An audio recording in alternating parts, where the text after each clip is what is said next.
हाय दोस्तों, आप सभी को हमारे YouTube चैनल ऋषि स्टडी पॉइंट में बहुत बहुत स्वागत है। आज हम लोग क्लास 8 के सामाजिक विज्ञान के कुछ महत्वपूर्ण सवालों को देखेंगे। आज के हमारे इस वीडियो में जितने भी क्वेश्चन हैं आप लोगों के होने वाले एग्जाम के दृष्टिकोण से बहुत ही महत्वपूर्ण होने वाला है। इसीलिए आज के हमारे इस वीडियो को आप लोग शुरू से अंत तक देखें और हाँ, अच्छा लगे तो अपने दोस्तों को भी ज़्यादा से ज़्यादा शेयर करें। तो चलिए दोस्तों, अब देर न करके एक एक करके उन सभी क्वेश्चनों को देखते हैं। आज का हमारा पहला क्वेश्चन कह रहा है कि भारत के पहले गवर्नर जनरल कौन थे। पहला ऑप्शन है लॉर्ड कॉर्नवालिस, दूसरा लॉर्ड डलहौजी, या तीसरा लॉर्ड माउंटबेटन, या चौथा ऑप्शन है वॉरेन हेस्टिंग। तो भारत के पहले गवर्नर जनरल लॉर्ड माउंटबेटन थे, इसलिए इसका सही जवाब है ऑप्शन नंबर गो, लॉर्ड माउंटबेटन। हमारा अगला क्वेश्चन कह रहा है कि जेम्स मिल कहाँ का निवासी था। पहला ऑप्शन है इंग्लैंड, दूसरा ऑप्शन है स्कॉटलैंड, तीसरा ऑप्शन है फ्रांस, या चौथा ऑप्शन है जर्मनी। तो जेम्स मिल स्कॉटलैंड के निवासी थे, इसीलिए इसका सही जवाब है ऑप्शन नंबर ख, स्कॉटलैंड। हमारा अगला क्वेश्चन नंबर 3 कह रहा है कि राज्य हड़प नीति किसने शुरू की थी। पहला ऑप्शन है लॉर्ड कॉर्नवालिस, दूसरा लॉर्ड डलहौजी, तीसरा ऑप्शन लॉर्ड वेलेंजली, या चौथा ऑप्शन है लॉर्ड माउंटबेटन। तो राज्य हड़प नीति लॉर्ड डलहौजी के द्वारा शुरू किया गया था, इसीलिए इसका सही जवाब है ऑप्शन नंबर ख, लॉर्ड डलहौजी। हमारा अगला क्वेश्चन नंबर 4 कह रहा है कि टीपू सुल्तान कहाँ का शासक था। पहला ऑप्शन है बंगाल, दूसरा ऑप्शन है अवध, तीसरा ऑप्शन है मैसूर, या चौथा ऑप्शन है हैदराबाद। तो टीपू सुल्तान मैसूर के शासक थे, इसीलिए इसका सही जवाब है ऑप्शन नंबर गो। हमारा अगला क्वेश्चन नंबर 5 कह रहा है कि रियायत वाली व्यवस्था किस क्षेत्र में लागू की गई थी। पहला ऑप्शन है बंगाल, दूसरा बिहार, तीसरा मद्रास और मुंबई, या चौथा ऑप्शन है दिल्ली और पंजाब। तो रियायत वाली व्यवस्था मद्रास और मुंबई में लागू की गई थी, इसलिए इसका सही जवाब है ऑप्शन नंबर गो। हमारा अगला क्वेश्चन नंबर 6 कह रहा है कि महाल वाली व्यवस्था किसने तैयार की थी। पहला ऑप्शन है लॉर्ड कॉर्नवालिस, दूसरा ऑप्शन है लॉर्ड रिपन, तीसरा ऑप्शन है लॉर्ड वेलेंजली, या चौथा ऑप्शन है होल्ड मैकेंजी। तो महाल वाली व्यवस्था होल्ड मैकेंजी के द्वारा तैयार किया गया था, इसलिए इसका सही जवाब है ऑप्शन नंबर घ, होल्ड मैकेंजी। हमारा अगला क्वेश्चन नंबर 7 कह रहा है कि कोल विद्रोह कब हुआ था। पहला ऑप्शन है 1831 से 32 के बीच, दूसरा ऑप्शन है 1855, तीसरा ऑप्शन है 1895, या चौथा ऑप्शन है 1857। तो कोल विद्रोह 1831 से 32 के बीच हुई थी, इसीलिए इसका सही जवाब है ऑप्शन नंबर क। हमारा अगला क्वेश्चन कह रहा है कि संथाल विद्रोह का नेतृत्व किसने किया था। पहला ऑप्शन है बिरसा मुंडा, दूसरा सिद्धू कानू, तीसरा तिलका मांझी, या चौथा ऑप्शन है नीलांबर पीताम्बर। तो संथाल विद्रोह का नेतृत्व सिद्धू कानू के द्वारा किया गया था, इसलिए इसका सही जवाब है ऑप्शन नंबर ख, सिद्धू कानू। हमारा अगला क्वेश्चन नंबर 9 कह रहा है कि भारत में पहली सूती कपड़ा मिल कहाँ स्थापित हुई थी। पहला ऑप्शन है मद्रास, दूसरा मुंबई, तीसरा बंगाल, या चौथा ऑप्शन है सूरत। तो भारत में पहली सूती कपड़ा मिल बम्बई में स्थापित की गई थी, इसीलिए इसका सही जवाब है ऑप्शन नंबर ख, बम्बई। हमारा अगला क्वेश्चन कह रहा है कि 1857 की क्रांति को और किस नाम से जाना जाता है। पहला ऑप्शन है सिपाही विद्रोह, दूसरा ऑप्शन है होल विद्रोह, तीसरा ऑप्शन है उल गुलाल, या चौथा ऑप्शन है कौल विद्रोह। तो 1857 की क्रांति को हम लोग सिपाही विद्रोह या सैनिक विद्रोह के नाम से भी जानते हैं, इसीलिए इसका सही जवाब है ऑप्शन नंबर क, सिपाही विद्रोह। हमारा अगला क्वेश्चन कह रहा है कि 1857 की क्रांति का नेतृत्व रांची में किसने किया था। पहला ऑप्शन है बिरसा मुंडा, दूसरा विश्वनाथ सहदेव, तीसरा ऑप्शन है सिद्धू कानू, या चौथा ऑप्शन है नीलांबर पीताम्बर। तो 1857 की क्रांति का नेतृत्व रांची में विश्वनाथ सहदेव के द्वारा किया गया था, इसलिए इसका सही जवाब है ऑप्शन नंबर ख, विश्वनाथ सहदेव। हमारा अगला क्वेश्चन कह रहा है कि शांति निकेतन की स्थापना किसने की थी।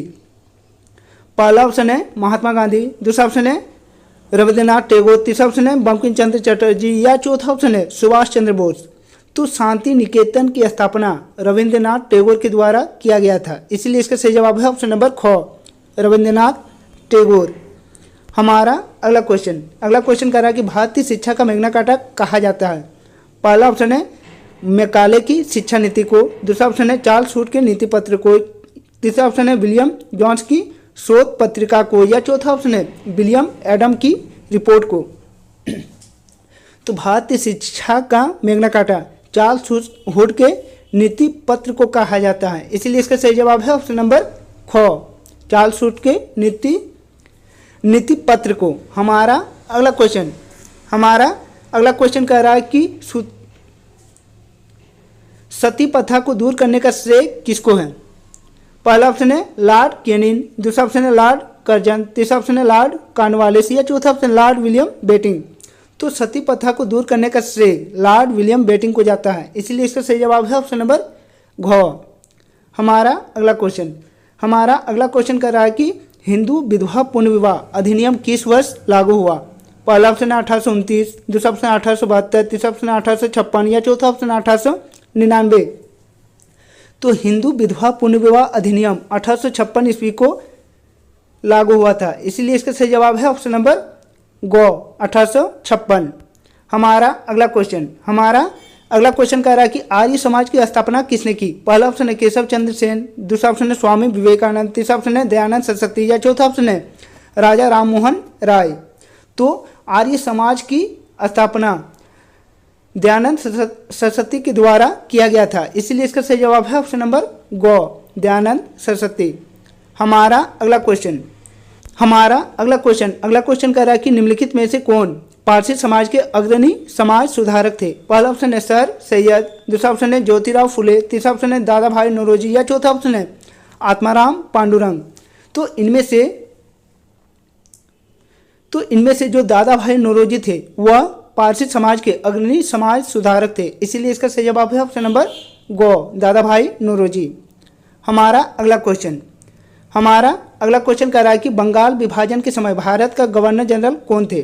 पहला ऑप्शन है लॉर्ड कर्जन, दूसरा ऑप्शन है लॉर्ड मिट्टो, तीसरा ऑप्शन है लॉर्ड इरविन, या चौथा ऑप्शन है लॉर्ड मोंटेस्क्यू। तो बंगाल विभाजन के समय भारत का गवर्नर जनरल लॉर्ड कर्जन थे, इसलिए इसका सही जवाब है ऑप्शन नंबर को लॉर्ड कर्जन। हमारा अगला क्वेश्चन कह रहा है कि करो या मरो का नारा किसने दिया। पहला ऑप्शन है बाल गंगाधर तिलक, दूसरा ऑप्शन है महात्मा गांधी, तीसरा ऑप्शन है भगत सिंह, या चौथा ऑप्शन है सुभाष चंद्र बोस। तो करो या मरो का नारा महात्मा गांधी के द्वारा दिया गया था, इसलिए इसका सही जवाब है ऑप्शन नंबर ख महात्मा गांधी। हमारा अगला क्वेश्चन कह रहा है कि 1928 ईस्वी में ओलंपिक में हॉकी का स्वर्ण पदक जीतने वाली भारतीय टीम के कप्तान कौन थे। पहला ऑप्शन है मेजर ध्यानचंद, दूसरा ऑप्शन है रूप सिंह, तीसरा ऑप्शन है बलवीर सिंह, या चौथा ऑप्शन है जयपाल सिंह मुंडा। तो 1928 ईस्वी में ओलंपिक में हॉकी का स्वर्ण पदक जीतने वाली भारतीय टीम के कप्तान जयपाल सिंह मुंडा थे, इसलिए इसका सही जवाब है ऑप्शन नंबर घ जयपाल सिंह मुंडा।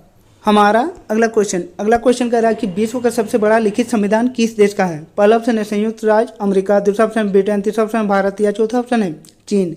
तो विश्व का सबसे बड़ा लिखित संविधान हमारे भारत देश का है, इसलिए इसका सही जवाब है ऑप्शन नंबर गो भारत। हमारा अगला क्वेश्चन कह रहा है कि संविधान द्वारा प्रदत्त मौलिक अधिकारों की संख्या कितनी है। पहला ऑप्शन है 7, दूसरा ऑप्शन है 6, तीसरा ऑप्शन है 8, या चौथा ऑप्शन है 5। तो संविधान द्वारा प्रदत्त मौलिक अधिकारों की संख्या 6 है, इसीलिए इसका सही जवाब है ऑप्शन नंबर ख। हमारा अगला क्वेश्चन कह रहा है कि भारत एक संप्रभु राष्ट्र कब बना। पहला ऑप्शन है 15 अगस्त 1947, दूसरा ऑप्शन है 26 जनवरी 1950, तीसरा ऑप्शन है 2 अक्टूबर 1869, या चौथा ऑप्शन है 15 नवंबर 2000। तो भारत एक संप्रभु राष्ट्र 26 जनवरी 1950 को बनी थी, इसीलिए इसका सही जवाब है ऑप्शन नंबर ख 26 जनवरी 1950। हमारा अगला क्वेश्चन कह रहा है कि लोकसभा और विधानसभा के चुनाव कितने वर्षों के अंतराल पर होती हैं। पहला ऑप्शन है 4 वर्ष, दूसरा ऑप्शन है 6 वर्ष, तीसरा ऑप्शन है 5 वर्ष, या चौथा ऑप्शन है 2 वर्ष। तो लोकसभा और विधानसभाओं के चुनाव प्रत्येक 5 वर्षों के अंतराल में की जाती है, इसलिए इसका सही जवाब है ऑप्शन नंबर गो 5 वर्ष। हमारा अगला क्वेश्चन नंबर 25 कह रहा है कि भारत का प्रथम महिला राष्ट्रपति का क्या नाम है। पहला ऑप्शन है द्रौपदी मुर्मू, दूसरा ऑप्शन है प्रतिभा देवी सिंह पाटिल, तीसरा ऑप्शन है सरोजिनी नायडू, या चौथा ऑप्शन है इंदिरा गांधी। तो भारत के प्रथम महिला राष्ट्रपति प्रतिभा देवी सिंह पाटिल थी, इसीलिए इसका सही जवाब है ऑप्शन नंबर ख प्रतिभा देवी सिंह पाटिल। हमारा अगला हमारा अगला क्वेश्चन कह रहा है कि स्वतंत्रता के पश्चात भारत में प्रथम आम चुनाव किस वर्ष हुआ था? पहला ऑप्शन 1952, दूसरा ऑप्शन 1947, तीसरा ऑप्शन 1950 या चौथा ऑप्शन 1953। तो स्वतंत्रता के पश्चात भारत में प्रथम आम चुनाव 1952 ईस्वी को की गई थी, इसलिए इसका सही जवाब है ऑप्शन नंबर को 1952। हमारा अगला क्वेश्चन कह रहा है कि लोकसभा में सदस्यों की अधिकतम संख्या कितनी निश्चित की गई है? पहला ऑप्शन है 543, दूसरा ऑप्शन 545, तीसरा ऑप्शन 552 या चौथा ऑप्शन है 250। तो लोकसभा में सदस्यों की अधिकतम संख्या 552 निश्चित की गई है, इसलिए इसका सही जवाब है ऑप्शन नंबर गो 552। हमारा अगला क्वेश्चन कह रहा है कि भारत का शीर्ष न्यायालय कौन सा है? पहला ऑप्शन है उच्च न्यायालय, दूसरा ऑप्शन है सर्वोच्च न्यायालय, तीसरा ऑप्शन है जिला अदालत या चौथा ऑप्शन है अधीनस्थ न्यायालय।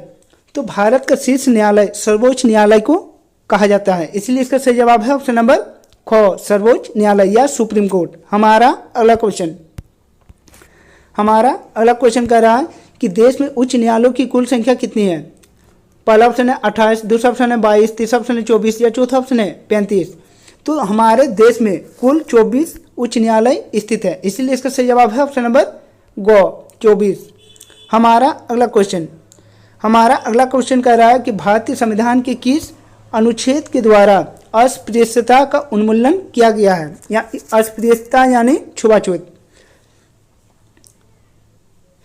पहला ऑप्शन है 17, दूसरा ऑप्शन है 15, तीसरा ऑप्शन है 29 या चौथा ऑप्शन है 30। तो भारतीय संविधान के अनुच्छेद 17 के द्वारा अस्पृश्यता का उन्मूलन किया गया है, इसीलिए इसका सही जवाब है ऑप्शन नंबर क 17।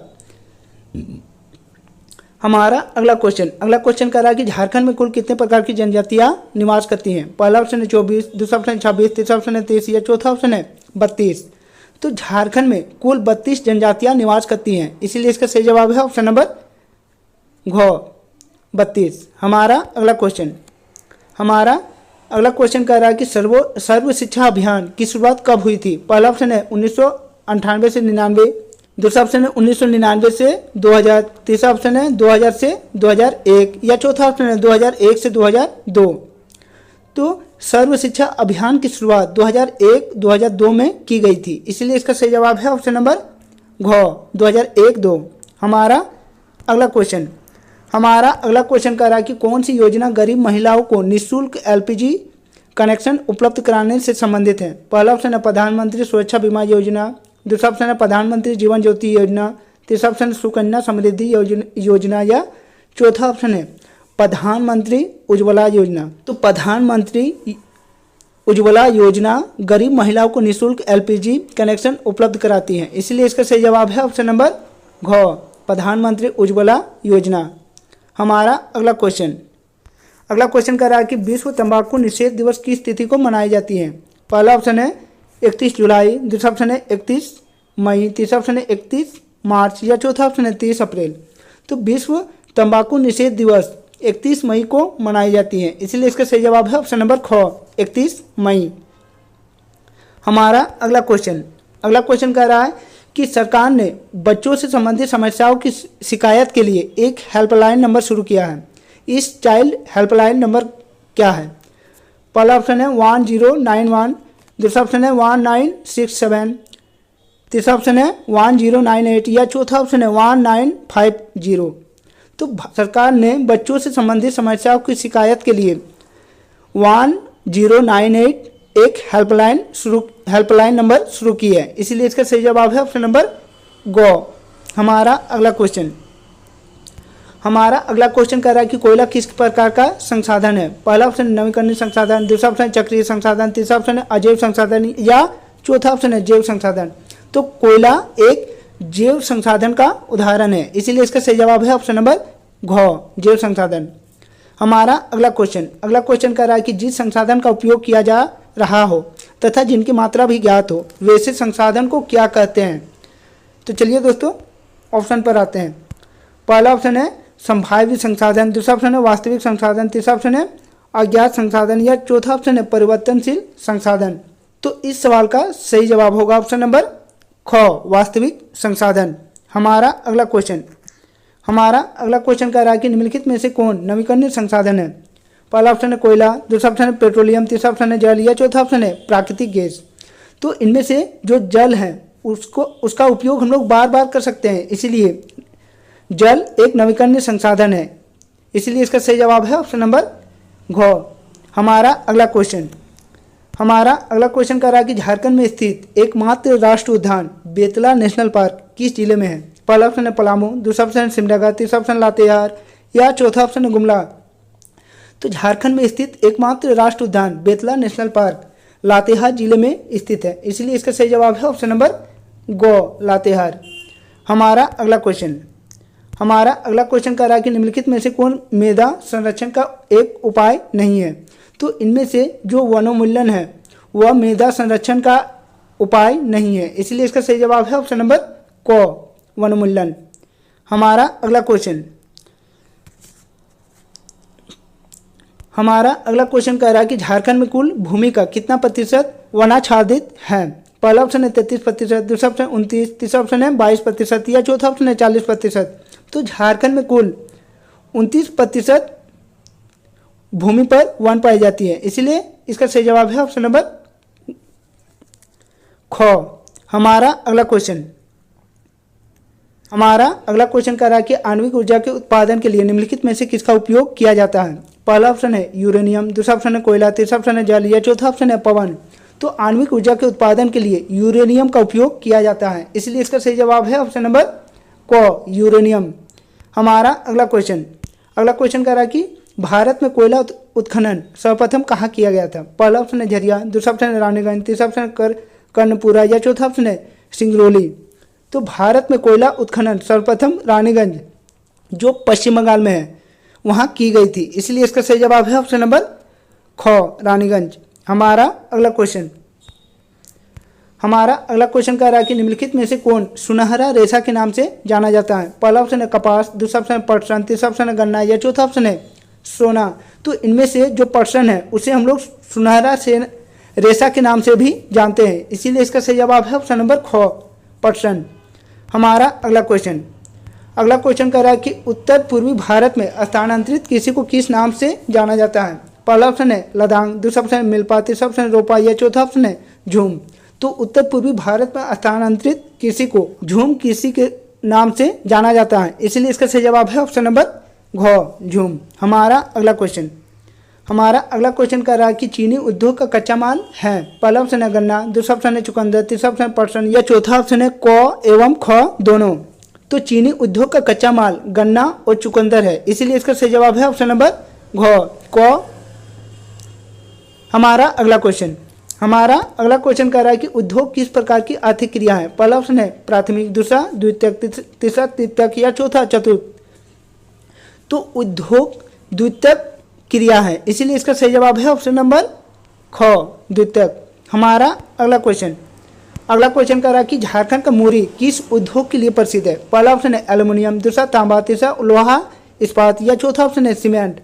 तो झारखंड का मुरी एल्युमिनियम उद्योग के लिए प्रसिद्ध है, इसलिए इसका सही जवाब है ऑप्शन नंबर क, एल्युमिनियम। हमारा अगला क्वेश्चन कह रहा है कि 2011 की जनगणना के अनुसार भारत का जनसंख्या घनत्व कितना है? पहला ऑप्शन है 14, दूसरा ऑप्शन है 382, तीसरा ऑप्शन है 414 या चौथा ऑप्शन है 350।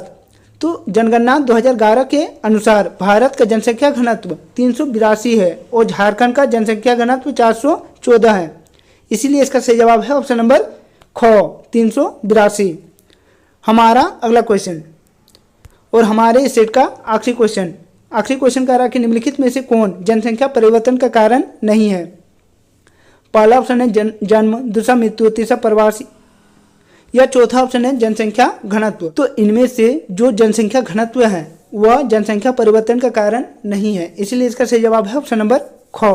तो दोस्तों, यदि आप लोगों को आज का हमारा यह वीडियो अच्छा लगा हो तो अपने दोस्तों को भी ज़्यादा से ज़्यादा शेयर करें। और हाँ, यदि आप हमारे इस चैनल में नए आए हैं तो हमारे इस चैनल को सब्सक्राइब कर ले और बेल आइकन को दबा ले। तो चलिए दोस्तों, और एक नए वीडियो के साथ फिर मिलते हैं, तब तक के लिए बाय।